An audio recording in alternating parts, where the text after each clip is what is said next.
जय हिंद दोस्तों, स्वागत है आपका फैंटेसी एम्पायर 11 में। तो आज इस वीडियो में हम जो मैच कवर करेंगे वो होगा क्वार्टर फाइनल मैच इंग्लिश टी20 ब्लास्ट मैच का, जो कि खेला जाएगा सरी और डरहम के बीच में। तो इस वीडियो में हम अच्छी खासी एनालिसिस करने वाले हैं। सबसे पहले ये जो वीडियो रहने वाली है 2 स्टेजेस में रहेगी। अभी हम सारी स्टैटिकल एनालिसिस करेंगे, मतलब कौन से प्लेयर का क्या नंबर्स है, क्या बैटिंग ऑर्डर रहेगा, क्या पिच रिपोर्ट है, सभी कुछ A to Z डिस्कस करेंगे। उसके बाद जब हम अपनी ड्रीम 11 टीम को क्रिएट करेंगे तब हम पूरी लॉजिकल एनालिसिस करेंगे कि हमें किस प्लेयर को अपनी टीम में क्यों कंसीडर करना चाहिए। तो आपको इस वीडियो में अच्छी खासी इन्फॉर्मेशन मिलने वाली है। उससे पहले आपको हमारे फाइनल टीम जो भी फाइनल अपडेट रहेगा सारा टेलीग्राम और व्हाट्सएप चैनल पर मिलने वाला है। सो डिस्क्रिप्शन में मिल जाएंगे, जरूर ज्वाइन कर लीजिएगा।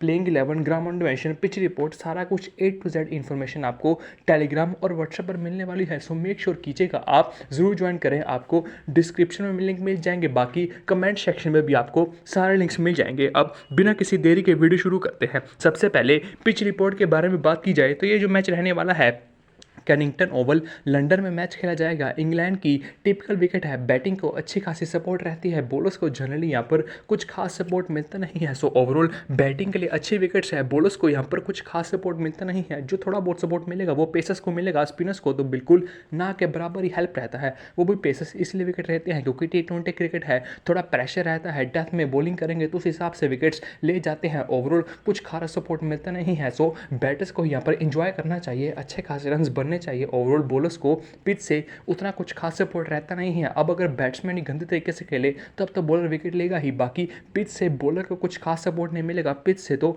बैट्समैन को ही सपोर्ट मिलने वाला है। सो ओवरऑल पिच रिपोर्ट ये है। अब कैनिंगटन ओवल में कुछ लास्ट मैचेस जो यहाँ पर खेले गए हैं उसके बारे में नजर मारते हैं, तभी हमें पिच के बारे में अच्छी तरह से पता लग जाएगा। अभी जो लास्ट मैच यहाँ पर खेला गया था वो 17 अगस्त को खेला गया था, मतलब बिल्कुल रिसेंट खेला गया था। वहाँ 100 का मैच था जिसमें से सदर्न वेव ने 126 किया, बर्ले में बर्मिंघम ने भी 126 से किया। सो बैटिंग से यहाँ पर इतने कुछ खास स्कोरिंग तो नहीं हुई। लेकिन विकेट्स के बारे में बात की जाए तो 13 में से 11 विकेट्स पेसर्स ने लिए, केवल और केवल 2 विकेट स्पिनर ने लिए। तो यहाँ पर अच्छी खासी विकेट्स पेसर्स लेते हैं, स्पिनर्स को कुछ भी खास सपोर्ट मिलता नहीं है। और पेसर्स भी मोस्ट प्रोबेबली सिचुएशन के हिसाब से विकेट लेते हैं, डेथ में ज़्यादा विकेट लेंगे। अगर कोई टीम अंडर प्रेशर हुई तभी ज़्यादा विकेट लेंगे, नहीं तो ओवरऑल ज़्यादा विकेट्स मिलता नहीं है। अब उससे पहले 11 अगस्त को मैच हुआ था, लंदन स्पिरिट बैटिंग बहुत ही ज़्यादा ख़राब की, केवल 96 पर ही ऑल आउट हो गई। उसके बाद ओवल बैटिंग करने आई, वहाँ पर 100 रन बना दिया और केवल 63 बॉल में बना दिया। तो देख सकते हो लगभग 30 बॉल बचा था, तो ईजिली 150 का स्कोर लग सकता था। तो बैटिंग के लिए विकेट अच्छी है, वो तो लंदन स्पिरिट ने ही गंदी बॉलिंग की थी। विकेट्स के बारे में बात की जाए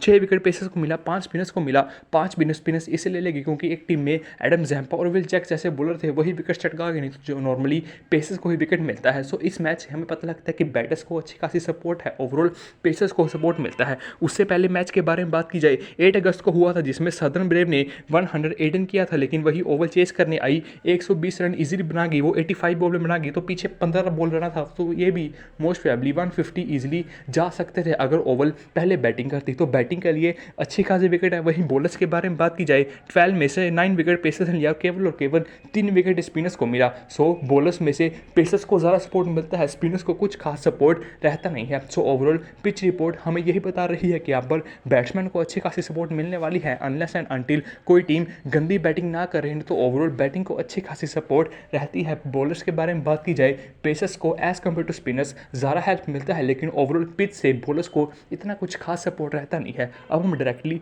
टीम्स के बारे में बात करेंगे। सबसे पहले सरी के बारे में बात की जाए तो इनका प्लेइंग 11 कुछ इस तरह का रहने वाला है। Top order Will Jacks, Sibley और रोरी बर्न्स बैटिंग करने वाले हैं। मिडिल ऑर्डर के बारे में बात की जाए एवंस और दोनों करन ब्रदर्स संभालेंगे। लोअर मिडिल ऑर्डर के बारे में बात की जाए तो वर्टन और क्रिस जॉर्डन संभालेंगे। बाकी सबसे पहले इनके मेन बॉलर्स के बारे में बात की जाए, सबसे पहले जो बंदा बॉलिंग नहीं करेगा, सिबली बॉलिंग नहीं करेगा, बर्न्स भी बॉलिंग नहीं करने वाला है, इवांस भी बॉलिंग नहीं करेगा और ओवर्टन भी बॉलिंग नहीं करेगा। ओवर्टन भले ही प्रोफेशनल बॉलर है, मतलब बॉलिंग ऑलराउंडर है, लेकिन 100 में बंदे को बॉलिंग नहीं मिला और इसने T20 में भी कुछ खास बॉलिंग किया नहीं है। अभी जो इंग्लिश T20 के ब्लास्ट मैचेस जो पहले हुए थे उसमें भी इसको बॉलिंग मिला नहीं था, तो तो इसने रिसेंट मैचेस में कोई भी बॉलिंग किया नहीं है, शायद कोई इंजरी कंसर्न हो लेकिन फिर भी इसको बॉलिंग मिला नहीं है। सो ओवरऑल ये 4 प्लेयर्स तो पक्का बॉलिंग करेंगे नहीं, बाकी जो बचे प्लेयर्स हैं वो मोस्ट प्रोबेबली सारे बॉलर्स हैं, अच्छी खासी बॉलिंग करेंगे। अब हमारे पास 7 बॉलिंग ऑप्शन है, ओवर हमारे पास केवल 20 है। देखते हैं कि कौन कितना सारा बॉलिंग करेगा, क्योंकि इनके पास बॉलिंग ऑप्शंस तो अच्छे खासे हैं। सबसे पहले इनके मेन बॉलर्स के बारे में बात की जाए तो ऑब्वियसली दोनों करन ब्रदर्स अच्छे खासे ऑप्शन है बॉलिंग के। Sam Curran, Tom Curran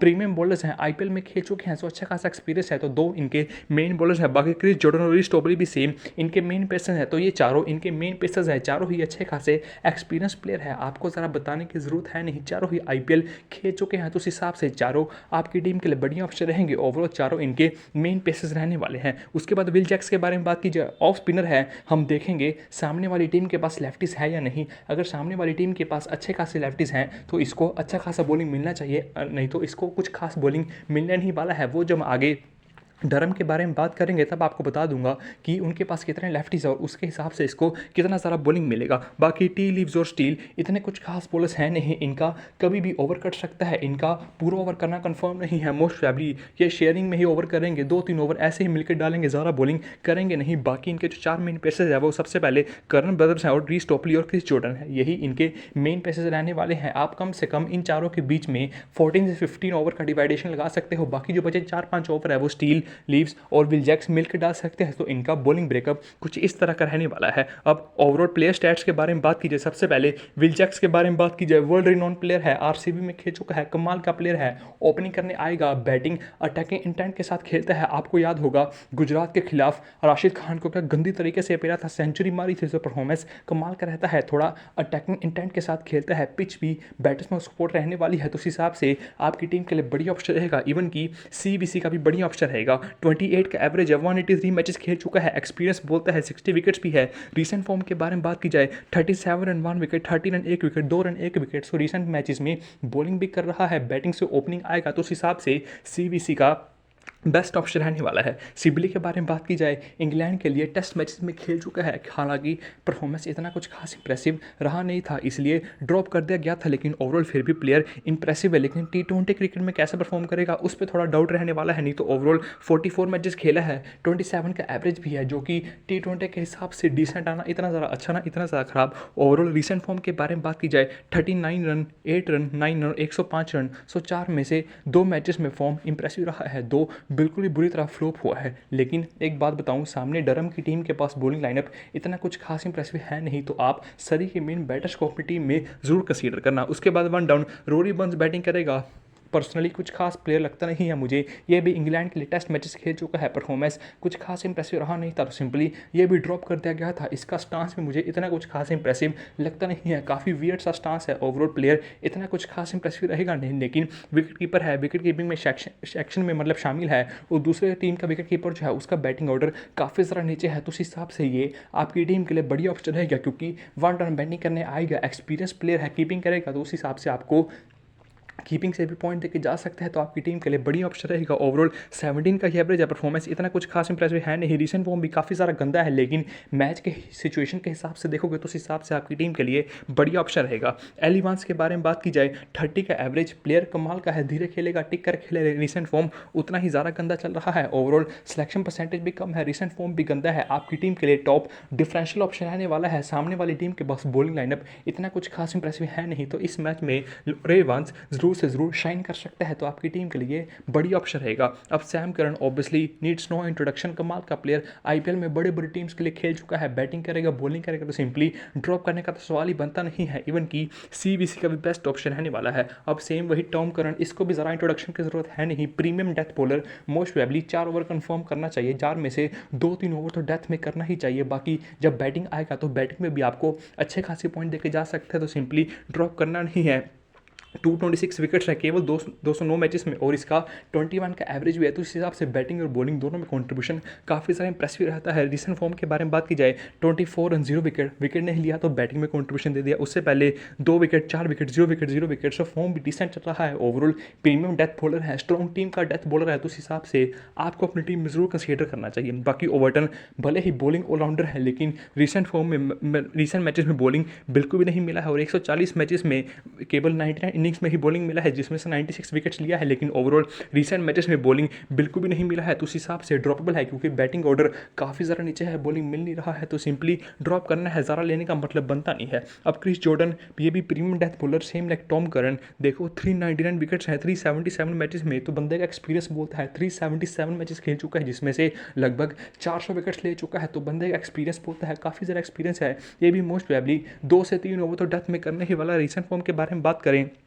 1 wicket 0 wicket 0 wicket 3 wicket 1 wicket, so recent form इतना भी कुछ खास इंप्रेसिव है नहीं, लेकिन ओवरऑल स्ट्रॉन्ग टीम का डेथ बॉलर है, तो आपको अपनी टीम में सिंपली कंसीडर करना चाहिए। अब स्टील के बारे में बात की जाए, कितना बॉलिंग मिलेगा कितना नहीं कंफर्म नहीं है, लेग ब्रेक बॉलर है, लेकिन सच्ची बॉलिंग मिलेगा नहीं ये कंफर्म नहीं है। 23 मैचेस खेला है जिसमें से केवल और केवल 16 इनिंग में ही बॉलिंग मिला है जिसमें से केवल 12 विकेट लिया है, तो उस हिसाब से 23 मैच में खेला है 12 विकेट ही लिया है, तो उस हिसाब से कुछ खास विकेट टेकिंग बॉलर है भी नहीं। बाकी केवल 16 इनिंग में ही बॉलिंग मिला है, बाकी मैचेस में तो बॉलिंग भी नहीं मिला, तो उस हिसाब से अगर 7 मैचेस में बॉलिंग भी नहीं किया, आज तो सरी के पास अच्छे खासे बॉलिंग ऑप्शंस है, तो क्या पता इसको ज़्यादा बॉलिंग मिले नहीं, तो उस हिसाब से सिंपली टीम से ड्रॉप कर सकते हो। सेम लिविस के लिए 14 मैचेस खेला है 8 विकेट लिया है, रिसेंट फॉर्म भी कुछ खास इंप्रेसिव है नहीं और सरी के पास अच्छे खासे बॉलर्स हैं, तो उस हिसाब से इसका ओवर कभी भी कट सकता है, कंफर्म नहीं है कि पूरे ओवर करेगा, तो सिंपली ड्रॉपेबल है, ज़्यादा कंसीडर मत करना। बाकी रीस टोपली सभी को पता है कमाल का प्लेयर है, आरसीबी के लिए खेलता है, भले ही मोस्ट ऑफ द मैचेस में इंजर्ड रहा था, लेकिन फिर भी प्लेयर काफ़ी ज़्यादा इंप्रेसिव है। 179 मैचेस खेला है जिसमें से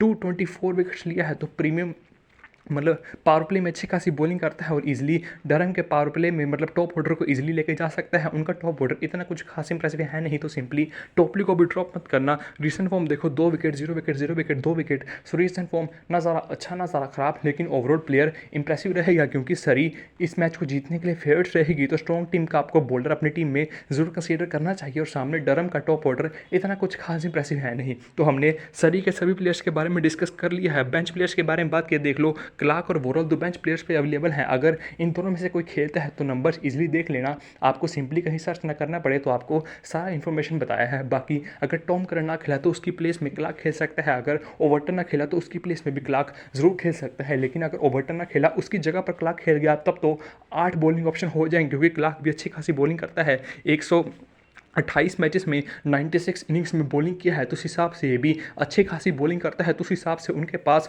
8 मेन बॉलर्स हो जाएंगे, तब तो लीव्स और स्टील का बॉलिंग करना बहुत ज़्यादा कम हो जाएगा। तो उस हिसाब से आपको अपनी टीम क्रिएट करनी है, वो सारा अपडेट्स आपको टेलीग्राम और व्हाट्सएप पर मिलने वाला है। बाकी हमने सरी के बारे में इजीली बात कर ली है, अब हम डायरेक्टली डरम के बारे में बात करेंगे। अब डरम के बारे में बात की जाए, इनका प्लेइंग 11 कुछ इस तरह का रहेगा। टॉप ऑर्डर के बारे में बात की जाए, क्लार्क, रीस और मकीनी रहेंगे। मिडिल ऑर्डर के बारे में बात की जाए, अकरमैन, रॉबिन्सन और टर्नर मिडिल ऑर्डर संभालेंगे। लोअर मिडिल ऑर्डर के बारे में बात की जाए तो बेस्ट डिलीट है, most probably lower middle order संभालने वाले हैं, लेकिन कभी भी इसको प्रमोट किया जा सकता है, वो हम आपको सारा बैटिंग ऑर्डर आने के बाद बताएंगे, तो उस हिसाब से अपनी टीम में चेंजेस भी जरूर करेंगे। बाकी इनके बॉलर्स के बारे में बात की जाए तो रीन, काश, पार्किंसन और शॉर्टर इनके मेन बॉलर्स रहेंगे। सबसे पहले कौन कितना ज़्यादा बॉलिंग करेगा, कौन मेन बॉलर्स है, उसके बारे में बात करते हैं। बेस्ट डिलीडे से लेकर शॉर्टर तक इनके 5 मेन बॉलर्स हैं। Most of the overs most probably यही करने चाहिए, लेकिन अकरमैन भी इनके पास अच्छा खासा बॉलिंग ऑप्शन है। रिसेंट मैचेस में इसने अच्छा खासा बॉलिंग किया है, तो ये एज अ 6 बॉलिंग ऑप्शन खेलेगा। अगर ज़रूरत पड़ी तो मोस्ट प्रोबेबली बॉलिंग करने ही वाला है। अब हम देखें इनकी टीम के पास कितने लेफ्टीज हैं, तो टॉप ऑर्डर में ही 2 लेफ्टीज हैं, तो उस हिसाब से विल जैक्स पावर प्ले में बॉलिंग करने आ सकता है, तो उस हिसाब से विकेट चटका सकता है। तो विल जैक्स आपकी टीम के लिए बड़ी ऑप्शन रहेगा, इवन की सीबीसी का बड़ी ऑप्शन रहेगा, क्योंकि इनकी टीम के पास टॉप ऑर्डर में ही 2 लेफ्टीज हैं, तो उस हिसाब से वो पावर प्ले में बॉलिंग करने आएगा तो ईजिली विकेट भी चटका सकता है, तो वो सीबीसी का बेस्ट ऑप्शन रहने वाला है। अब हमने देखा था उनकी टीम के पास भी 2 लेफ्टीज थे। अब यहाँ पर ऑफ स्पिनर के बारे में बात करें तो सेम अकरमन ऑफ स्पिनर है, तो उनकी टीम के पास भी 2 लेफ्टीज जो कि रोरी बंसन, सैम करन है, तो उस हिसाब से अकरमन भी इजीली 2 से 3 ओवर में कंट्रीब्यूशन करके आपको दे सकता है। तो उस हिसाब से भले ही ये 6th बॉलिंग ऑप्शन है, लेकिन इसको भी अच्छी खासी बॉलिंग मिलनी चाहिए, जिस हिसाब से इनके पास कुछ खास बॉलर्स है नहीं, तो मोस्ट प्रोबेबली अकरमन को अच्छी खासी बॉलिंग करनी चाहिए। बाकी बेस्ट डिलीडे इनका मेन बॉलर रहेगा, ये भी 4 ओवर कन्फर्म करेगा। बैन डेन भी अच्छी खासी बॉलिंग करेगा, मोस्ट प्रोबेबली 4 ओवर कन्फर्म करेगा। बाकी इनके 2 मेन स्पिनर्स ये भी मोस्ट प्रोबेबली अच्छी खासी बॉलिंग करने वाले हैं। बाकी जो ओवर कटेगा तो मोस्ट प्रोबेबली कार्स का ओवर कटने वाला है। मोस्ट प्रोबेबली अकरमन, कार्स और शूटर ये तीनों मिलके 8 ओवर करेंगे, बाकी सारे अपने पूरे 4 ओवर कंफर्म करने वाले हैं। अब इनके प्लेयर स्टैट्स के बारे में बात की जाए, क्लार्क 25 का एवरेज है, रिसेंट फॉर्म इतना कुछ खास इंप्रेसिव है नहीं। सामने वाली टीम के पास ओपनिंग बॉलर्स अच्छे खासे हैं, सैम करन, रीस टोपली, टॉम करन, क्रिस जॉर्डन, तो उस हिसाब से उनके पास ओपनिंग बॉलर्स काफ़ी ज़्यादा इंप्रेसिव है, तो उस हिसाब से क्लार्क को सिंपली ड्रॉप किया जा सकता है। अब एरीज 28 का एवरेज है, ये भी इंग्लैंड के लिए खेलने आया था। जब सिबली और रोरी बर्न्स ने परफॉर्म नहीं किया तो उसके पास एरीज को लेके आए थे, लेकिन इसका भी परफॉर्मेंस कुछ खास इंप्रेसिव रहा नहीं, तो सिंपली इसको भी टेस्ट टीम से ड्रॉप कर दिया गया। लेकिन अब T20 खेल रहा है, पता नहीं कैसा, मतलब T20 में कैसा खेलेगा। टिपिकल टेस्ट टाइप प्लेयर है। अभी काउंटी मैच में हमने इसको अपनी टीम में कंसीडर भी किया था, इसने सेंचुरी मारा था, हमें वन साइडेड जितवाया था। लेकिन T20 में देखते हैं कैसा खेलेगा। ओवरऑल 28 का एवरेज एडिशन फॉर्म इतना कुछ खास इंप्रेसिव है नहीं। सरी के पास अच्छे खासे बॉलर्स हैं, तो उस हिसाब से इजीली रिस्क लेकर ड्रॉप भी किया जा सकता है। ऐसा कुछ खास मस्ट टैपिक नहीं रहेगा। बाकी मकीनी मतलब सिर्फ 17 का ही एवरेज है। रिसेंट फॉर्म भले ही ठीक है, लेकिन 17 का एवरेज है, इतना कुछ खास इंप्रेसिव प्लेयर है नहीं, सिंपली ये भी ड्रॉपेबल है। अकरमन को ड्रॉप मत करना। 197 मैच एक्सपीरियंस बोलता है। 26 का एवरेज, 89 विकेट्स भी है 135 इनिंग में बॉलिंग करके। सो बॉलिंग अच्छी खासी करता है, इवन की विकेट्स भी चटकाता है, बैटिंग से अच्छा खासा 26 का एवरेज है। बाकी recent form 42 run 0 wicket, 7 run 1 wicket, 108 run 2 wicket, उससे पहले 4 रन और 2 विकेट था। तो उस हिसाब से मोस्ट ऑफ द मैचेस में बॉलिंग कर रहा है, इवन की विकेट्स भी चटका रहा है टाइम आने पर। मतलब 2 डाउन बैटिंग करेगा तो ऑब्वियसली बैटिंग से आपको अच्छा खासा कंट्रीब्यूशन करके देने वाला है, तो मस्ट टैपिक रहेगा। इवन की डिफरेंशियल CVC का भी ऑप्शन रहेगा। सारे सैम कर्नल और विल जैक्स को ही करने वाले हैं, लेकिन अकरमन भी CVC का एक बढ़िया ऑप्शन रहने वाला है। रॉबिन्सन के बारे में बात की जाए, 23 का ये एवरेज है। रिसेंट फॉर्म इतना कुछ खास इंप्रेसिव है नहीं, क्योंकि इसको लोअर मिड ऑर्डर में बैटिंग करेंगे तो सारा बैटिंग ही नहीं मिलता है, तो उस हिसाब से परफॉर्मेंस इतना कुछ खास इंप्रेसिव रहा नहीं है। लेकिन सामने रोरी बर्न्स है, वो भी कुछ खास बढ़िया प्लेयर है नहीं, तो आप रिस्क लेके इजीली रॉबिन्सन को भी अपनी टीम में कंसीडर कर सकते हो। लेकिन अभी के लिए मैं रॉबिन्सन को ड्रॉप ही करूँगा, क्योंकि अगर बैटिंग आ भी गया तो सामने सरी है। सरी का बॉलिंग लाइनअप काफ़ी ज़्यादा इंप्रेसिव है, तो क्या पता कितना ज़्यादा परफॉर्म करेगा, कितना ज़्यादा नहीं करेगा। अगर रोरी बर्न्स और रॉबिन्सन दोनों ही परफॉर्म नहीं किए तो रोरी बर्न्स मतलब स्ट्रॉन्ग टीम का विकेट कीपर है, तो उस हिसाब से वो कीपिंग से अच्छे खासे पॉइंट देकर जा सकते हैं। तो अभी के लिए मैं अपनी टीम में रॉबिन्सन से ऊपर बर्न्स को कंसीडर करूँगा। बाकी एस्टन टर्नर भले ही बैटिंग ऑर्डर काफ़ी सारा नीचे है, लेकिन मोस्ट प्रोबेबली इसका बैटिंग आना चाहिए, क्योंकि सभी के पास वही सेम अच्छे खासे बॉलर्स हैं, तो इनका टॉप ऑर्डर इतना कुछ खास इंप्रेसिव है नहीं, तो मोस्ट प्रोबेबली एस्टन टर्नर का अच्छा खासा बैटिंग आना चाहिए। IPL में खेल चुका है, बिग बैश में खेल चुका है, तो अच्छा खासा एक्सपीरियंस प्लेयर, रिसेंट फॉर्म भी कमाल का है। 36 नॉट आउट, 44 नॉट आउट, तो आप इजीली इम्पैक्ट वाला नोक खेल के जा सकता है, तो आपकी टीम के लिए बढ़िया ऑप्शन रहेगा, ज़रूर कंसीडर कर सकते हो। बाकी बेस्ट लिडे बताने की ज़्यादा ज़रूरत है नहीं, नेदरलैंड्स का प्लेयर है, बैटिंग बॉलिंग दोनों करेगा, 4 ओवर कन्फर्म, डेथ में बॉलिंग कर सकता है। और अगर ऐसा भी हो सकता है कि इसको मोस्ट प्रोबेबली 1 डाउन या 2 डाउन पर बैटिंग करने आ जाए, तो उस हिसाब से तो CVC का भी बेस्ट ऑप्शन बन जाएगा। वो आपको सारा बैटिंग ऑर्डर टेलीग्राम पर ही मिलेगा, डिस्क्रिप्शन में लिंक मिल जाएगा, ज्वाइन कर लीजिएगा। बाकी मस्ट टैपिक रहेगा, इवन की CVC का बेस्ट ऑप्शन रहेगा अगर बैटिंग ऑर्डर इसका हायर मेंशन होता है। बाकी बेन रेन प्लेयर डिसेंट है, 136 मैचेस खेल चुका है, 131 विकेट्स हैं, तो एक्सपीरियंस बोलता है, लेकिन इतना कुछ खास विकेट टेकिंग बॉलर है नहीं। लेकिन डरहम का one of the most important player है, क्योंकि उनका बॉलिंग लाइनअप वैसे भी कुछ खास इंप्रेसिव है नहीं। और बेस्ट लीडर के पास बेन रेन है, इनका सेकंड में बेस्ट है, तो उस हिसाब से ये बंदा डेथ में बॉलिंग करने आ सकता है। सो अगर डरहम फर्स्ट इनिंग में बॉलिंग करेगी तब ये डेथ में बॉलिंग करेगा, तब ये मस्ट टैपिक रहेगा। लेकिन अगर डरहम सेकंड इनिंग में बॉलिंग करती है तब सिंपली इसको टीम से ड्रॉप कर सकते हो। कर्स एक बार देखोगे 76 मैचेस खेला है, लेकिन केवल और केवल 40 विकेट से लिया है। ओवरऑल रिसेंट फॉर्म भी इतना कुछ खास इंप्रेसिव है नहीं, तो सिंपली कर्च को अपनी टीम से ड्रॉप किया जा सकता है। बाकी इनके 2 मेन स्पिनर्स, पार्किंसन ये स्पिनर बढ़िया है, 125 मैचेस में 146 विकेट। अभी फर्स्ट क्लास मैचेस में, लिस्ट मैचेस में परफॉर्मेंस काफ़ी ज़्यादा इंप्रेसिव रहा था, 2 विकेट 0 विकेट, तो ये आपकी टीम के लिए बढ़िया ऑप्शन रहेगा। लेकिन वही सेम अगर डरहम का पहले बैटिंग आ गया तो क्या पता कितना ज़्यादा विकेट मिलेगा, क्या पता कितना ज़्यादा विकेट नहीं मिलेगा, तो उस हिसाब से ड्रॉपेबल है। लेकिन अगर डरहम सेकंड इनिंग में बॉलिंग करती है तब आपकी टीम के लिए अच्छा ऑप्शन रहेगा। शूटर के बारे में बात की जाए, 141 मैचेस, 152 विकेट्स, एक्सपीरियंस कमाल का है, लेकिन पर्सनली मैंने इसको 100 में बॉलिंग करते हुए देखा, कुछ खास इंप्रेसिव लगा नहीं। लाइन और लेंथ में मुझे इसकी कुछ खास इंप्रेसिव लगी नहीं, जिसके कारण रिसेंट फॉर्म भी गंदा है, क्योंकि ये सारे मैचेस 100 के ही हैं, केवल एक विकेट ही ले पा रहा, तो उस हिसाब से ज़्यादा अच्छा ऑप्शन नहीं रहेगा। और पर्सनली मुझे इसका बॉलिंग इतना कुछ खास इंप्रेसिव लगा नहीं, और लाइन और लेंथ भी इसका कुछ खास इंप्रेसिव रहा नहीं था, तो उस हिसाब से अभी के लिए इसको मैं अपनी टीम में ज़रा कंसीडर नहीं करूँगा। बाकी बेंच पर भी 3 प्लेयर्स हैं, ड्रिसल होग, जिसमें से एम जोस का खेलने का अच्छा खासा चांसेस है, इसको देख लेना। 24 का एवरेज रिसेंट फॉर्म इतना कुछ खास इंप्रेसिव है नहीं, ओवरऑल ये खेल सकता है। अब हमने दोनों टीम के बारे में अच्छी तरह से बात कर ली है, पूरी स्टैटिकल एनालिसिस कर ली है। अब हम अपनी ड्रीम 11 टीम को क्रिएट करेंगे और पूरी लॉजिकल एनालिसिस करेंगे कि हमको किस प्लेयर को अपनी टीम में क्यों कंसीडर करना है। हम अपनी ड्रीम 11 टीम को क्रिएट करेंगे। सबसे पहले कीपर्स के बारे में बात की जाए, हमारे पास दो ही ऑप्शन है, एक रॉबिन्सन है, एक बर्न्स है। ओवरऑल दोनों ही T20 के इतने कुछ खास बढ़िया प्लेयर्स हैं नहीं कि बर्न ओवरऑल एक्सपीरियंस प्लेयर ज़्यादा है, 1 डाउन बैटिंग करेगा एज कम्पेयर टू रॉबिन्सन जो कि 3 डाउन बैटिंग करेगा। तो बर्न्स आपकी टीम के लिए बढ़िया ऑप्शन रहेगा और बंदा स्ट्रॉन्ग टीम का विकेट कीपर है तो आपको कीपिंग से अच्छे खासे पॉइंट देके जा सकता है, तो उस हिसाब से बर्न्स ही आपकी टीम के लिए बढ़िया ऑप्शन रहेगा। अब बैटर्स के बारे में बात कीजिए, सबसे पहले लॉरेंस सिलेक्शन परसेंटेज तो बहुत काफ़ी ज़्यादा हाई है, लेकिन इंग्लैंड के साथ मतलब श्रीलंका के खिलाफ जो सीरीज चल रही है उसमें इंग्लैंड के स्क्वाड में है तो ऑब्वियसली खेलने नहीं वाला है, तो सिंपली ज़रा कंसीडर करना नहीं है। बाकी टर्नर को जरूर कंसीडर करना, सिलेक्शन परसेंटेज भी हाई है, भले ही लोअर मिड ऑर्डर में बैटिंग करेगा लेकिन फिर भी सरी का बॉलिंग लाइनअप अच्छा है, तो उस हिसाब से इसका अच्छा खासा बैटिंग आना चाहिए, तो ये आपकी टीम के लिए बढ़िया ऑप्शन रहेगा। इवांस 50-50% सिलेक्शन है, 2 डाउन बैटिंग करेगा, लगभग 30 का एवरेज है, प्लेयर अच्छा है, धीरे खेलेगा, टिक कर खेलेगा, लेकिन रिसेंट फॉर्म उतना ही ज़्यादा गंदा चल रहा है, तो उस हिसाब से अभी के लिए मैं अपनी टीम में ज़्यादा कंसीडर नहीं करूँगा, क्योंकि T20 में हिटिंग की ज़्यादा ज़रूरत है, ये बंदा हिटिंग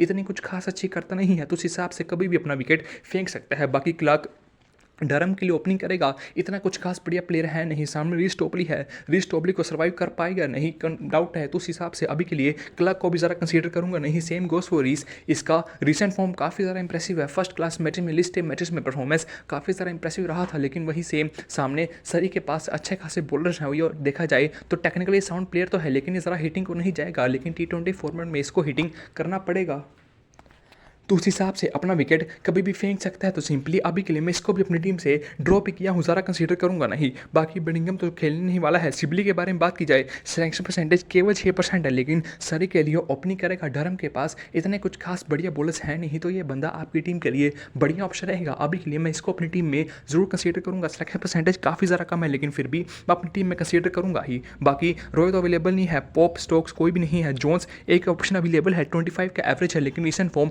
इतना कुछ खास इंप्रेसिव था नहीं, लेकिन ओवरऑल आपकी टीम के लिए अगर खेलेगा तो 50-50 ऑप्शन रहेगा, सारा स्टैट्स बता दिया है। बाकी नीचे और कोई भी प्लेयर खेलने नहीं वाला है, तो उस हिसाब से टर्नर और सिबली दोनों को अभी के लिए मैं बैटिंग सेक्शन से अपनी टीम में कंसीडर किया हूँ। अब जो मेन सेक्शन रहने वाला है वो ऑलराउंडर्स का है।